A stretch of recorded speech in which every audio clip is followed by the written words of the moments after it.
Okay, so I have some slabs that are rolled out, and they are 1/4 of an inch thick.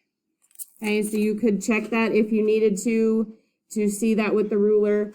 But you need to roll those out on the slab roller. And there are some patterns that we're going to use. We have a pattern that is 4x4, and then we have a pattern that is 3 3/4 by 5.5. Okay, and let me slide that down. So we're gonna try these because the plastic doesn't fall apart quite like the cardboard does, but you really want to try and get as much out of this as you can. It wouldn't make much sense to cut your pattern out like that, right? Okay, you would try and get as many as you could, but you are gonna have some scraps, and I'm gonna have to recycle clay. That's just how it goes. Okay, so you can think about it. I have one of each for each table, so you can pass those around.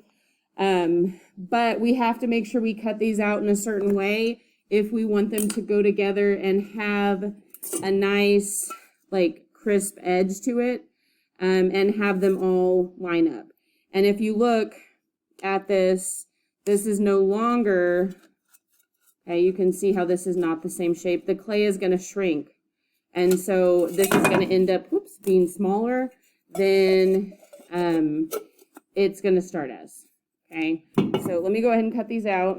So I'm going to do, we need to have 4 sides and a top and a bottom. So you're just going to cut these out. And the blade needs to just go straight in. Try and keep this straight up and down. You don't want to have it angled. And where you would cut an angle on the side, they're going to go together so much better. Okay, if you cut straight into it, okay, and you have a nice, like, crisp edge. Okay, so you can see how that is flat. Okay. So I'm going to cut out as many of those as I can. It's very possible that I'd have to go back and cut more because I only have 2 pieces. But you want to go straight down, and right against it. You might have to borrow one of these tools from somebody because I don't have any more of them. Okay, so this would all just be scrap. Make sure you bring that up to me so I can recycle it. But you can see how nice these look. These are actually smaller than what we want them to be because of how we're going to combine them. You can see that this pattern says 3 3/4 by 5.5. So you have to think about there's going to be 1/4 of an inch at the top, 1/4 of an inch at the bottom. So 5.5 plus 1/4 plus 1/4 is going to make 6. Okay, and then you have 3 3/4, so you will have 1/4 of an inch of the piece on the side. So this is a project that we're putting together, and then we're going to carve it when it's all scored and slipped together. Okay, so I have these 2 pieces, and let me go ahead and cut what I have left and show you what we're going to do, what else we're going to do with this. I would probably have the tendency to do all of these as the sides because it is big enough.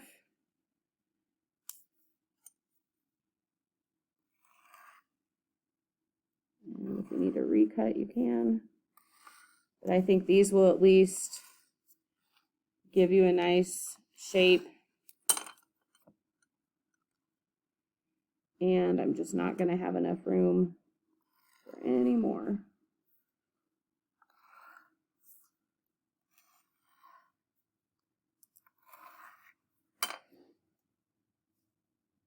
Okay, and sadly I have to, throw a pretty big piece away, but it's just not enough for what we need, and that's how it goes.